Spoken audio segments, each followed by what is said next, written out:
गुरु प्यारी साध संगत जी, आज फिर से एक सुंदर सी साखी आप सभी को सुनाने जा रही हूँ। गुरु प्यारी साध संगत जी, सच्चा तीर्थ क्या है? लोग सोचते हैं कि हम अपने घर में हैं, यहाँ बंधे हुए हैं, हमें तीर्थ जाना है, हम यहाँ तीर्थ नहीं जा पा रहे हैं, यहाँ धार्मिक स्थल पर घूम नहीं पा रहे हैं। तो क्या सच्चा तीर्थ ये है जहाँ आप घूमने जा रहे हैं और 4 धाम की यात्रा कर रहे हैं? नहीं। आज की साखी हमें बताएगी कि सच्चा तीर्थ आखिर में सही मायने में सच्चा तीर्थ क्या है। लोगों की गलतफहमी होती है कि चाहे ज़िंदगी भर जो भी कर्म करो, सच्चे तीर्थ वो उनको समझते हैं जहाँ वो घूमने जाते हैं। 4 धाम की यात्रा कर ली, धार्मिक स्थलों पर घूम लिए, तो वो सोचते हैं कि हमने तीर्थ धाम यात्रा कर ली, अब तो हम अपने पापों से मुक्त हो गए। ये उनकी सबसे बड़ी गलतफहमी होती है। आइए गुरु प्यारी साध संगत जी, सुनते हैं आज की ये सच्चे तीर्थ की सुंदर सी साखी। एक गरीब एक दिन एक सरदार जी के पास अपनी ज़मीन बेचने गया। बोला, सरदार जी मेरी 2 एकड़ ज़मीन आप रख लो। सरदार जी बोले, क्या कीमत है उस ज़मीन की? तो वो गरीब बोला, 50,000 रुपये। सरदार जी थोड़ी देर सोचकर बोले, वही खेत ना जिसमें ट्यूबवेल लगा हुआ है? गरीब बोला, जी हाँ वही बिल्कुल वही वाला। बस आप मुझे 50,000 रुपये कैसे भी करके दे दीजिए, कुछ कम भी देंगे ना तो भी चलेगा। सरदार जी ने आंखें बंद की, 5 मिनट सोचा, बोले नहीं, मैं उसकी 2 लाख रुपए कीमत दूंगा। गरीब चौंक गया कि मैं तो 50,000 रुपये मांग रहा हूँ आपसे, आप मुझे 2 लाख क्यों देना चाहते हैं? सरदार जी बोले, तुम ज़मीन क्यों बेच रहे हो, पहले तो मुझे ये बताओ। गरीब बोला, बेटी की शादी करनी है इसलिए मजबूरी में बेचना पड़ रहा है। पर आप 2 लाख क्यों दे रहे हैं? सरदार जी बोले, मुझे ज़मीन खरीदनी है, तेरी मजबूरी नहीं। अगर तेरी ज़मीन की कीमत मुझे मालूम है तो मुझे तेरी ज़मीन का फ़ायदा नहीं उठाना। मेरा भगवान कभी खुश नहीं होगा, मेरा रब कभी खुश नहीं होगा मुझसे। ऐसी ज़मीन या कोई भी चीज़ जो किसी की मजबूरियों को देखकर खरीदी जाए, वो ज़िंदगी में सुख नहीं देती, आगे आने वाली पीढ़ी भी मिट जाती है। सरदार जी ने बोला, मेरे दोस्त तुम खुशी खुशी अपनी बेटी की शादी की तैयारी कर लो। 50,000 की जो बंदोबस्त है ना, हम गांव वाले मिलकर कर लेंगे। तेरी ज़मीन भी ऐसे ही बनी रहेगी और फिर धीरे धीरे इस ज़मीन से कमा के तू लौटा देना, तेरी खुददारी भी बनी रहेगी। गरीब हाथ जोड़कर नीर भरी आंखों के साथ दुआएं देता चला गया। गुरु प्यारी साध संगत जी, ऐसा जीवन हम भी बना सकते हैं।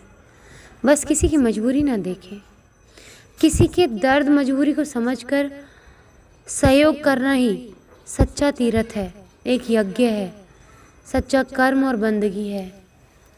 हम लोग हर जगह घूमते हैं, लेकिन सच्चा तीर्थ हमारे आसपास ही है। हम चाहें तो उसको हर जगह बना सकते हैं। बस हम करते क्या हैं? बुरे कर्म करते हैं, दूसरों का दिल दुखाते हैं, दूसरों की मुसीबत में कभी भी सेवा नहीं करते या उसका साथ नहीं देते। और जो इंसान गिरा हुआ होता है उसमें से 2 और लाते मारते हैं। यानी कि जो अपनी मुसीबत से, अपने दुखों से गिर रहा है, तो गिरते हुए में तो दुनिया और लात मारती है। तो ऐसे लोगों का तीर्थ जाने का भला क्या फ़ायदा? आप खुद सोचिए, जो लोग दूसरों की गरीबी का, मजबूरी का फ़ायदा उठाते हैं, क्या उन्हें तीर्थ जाने से उनका फल प्राप्त होता है? क्या कभी तीर्थ जाने से उनको फल मिलेगा इस चीज़ का? नहीं मिलेगा। तो सच्चा तीर्थ वो कैसे हो गया जहाँ आप सिर्फ घूमने जा रहे हैं? आप तो सिर्फ अपनी आँखों को सुकून पहुँचाने जा रहे हैं, अपने सिर्फ मन की ऊपरी तसल्ली करने जा रहे हैं कि हाँ तीर्थ आने से पाप धुल जाते हैं, तो चलो पाप करो और तीर्थ चल लो। ऐसे थोड़ी ना भगवान पाप धो देंगे।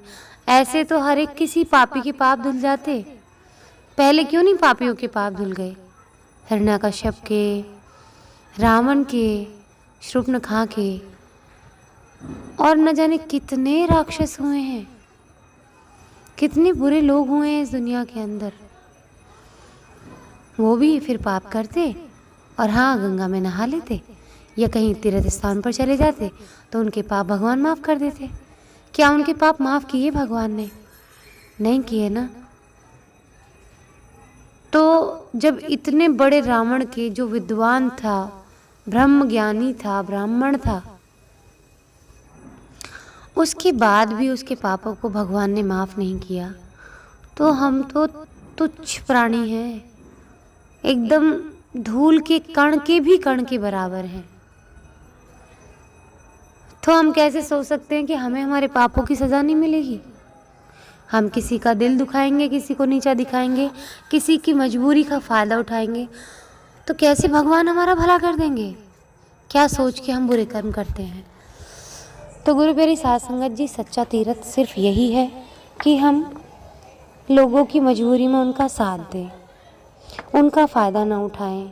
सरदार जी चाहते तो उस गरीब की 2 लाख की ज़मीन को 50,000 रुपये में ख़रीद सकते थे, लेकिन सरदार जी ने उस गरीब की मजबूरी का फ़ायदा नहीं उठाया और उसकी सहायता की। उस समय में वो जानता था कि अगर उस गरीब की मजबूरी का वो फ़ायदा उठाएगा तो उसकी आने वाली पीढ़ियां तक खराब हो जाएंगी। इसीलिए उसने उस गरीब की मदद की, ताकि उस गरीब की दुआएं उसको तो क्या, उसकी आने वाली 7 पीढ़ियों को भी लगें। दुआएं और बद्दुआएं ऐसी ही होती हैं कि आगे आने वाली 7 पीढ़ियों तक लगती हैं ये। तो कभी भी भूल कर भी हमें किसी का दिल नहीं दुखाना चाहिए और ना ही हमें किसी की मजबूरी का फ़ायदा उठाना चाहिए। तो गुरु प्यारी साध संगत जी, भगवान से हम यही प्रार्थना करेंगे कि भगवान हमें सद्बुद्धि दें और हमें साथ साथ इतनी क्षमता दें कि हम दूसरों की मदद कर सकें। हम कभी भी किसी की मजबूरी का फ़ायदा न उठाएं, इस तरह की हमें सद्बुद्धि दें। हे परमपिता परमात्मा, हमें नेक राह पर चलना सिखाएं और हमारा ये सच्चा तीर्थ कभी हमसे ना छीने। आज इसी के साथ इस सुंदर सी साखी को यहीं समाप्त करना चाहूँगी। मिलती हूँ आपसे अपनी अगली वीडियो में नई साखी के साथ। तब तक के लिए खुश रहें, सुमिरन करते रहें, सच्ची सेवा करते रहें और अपने इस सच्चे तीर्थ को मिटने ना दें। हम झूठ बोलकर, कपट करके, बुरे कर्मों को करके अगर हम दूसरे तीर्थों पर घूमते हैं या हम किसी धार्मिक स्थल पर चले जाते हैं, तो उससे हमारे पाप कभी नहीं मिटते हैं। हमारे पाप मिटते हैं हमारे कर्मों से। अगर हम अच्छे कर्म करेंगे तो ही हमारे जीवन में जो हमारे पिछले कर्म हैं, पूरे पाप जो हैं वो मिट जाएंगे। और अगर हम इस जन्म में भी पाप करते रहेंगे तो पिछले पूरे कर्म तो हैं ही, और इस जन्म के भी पाप कर्म जुड़ जाएंगे और हम कभी भी भवसागर से पार नहीं हो पाएंगे। हमें हमेशा अच्छे कर्म करने चाहिए।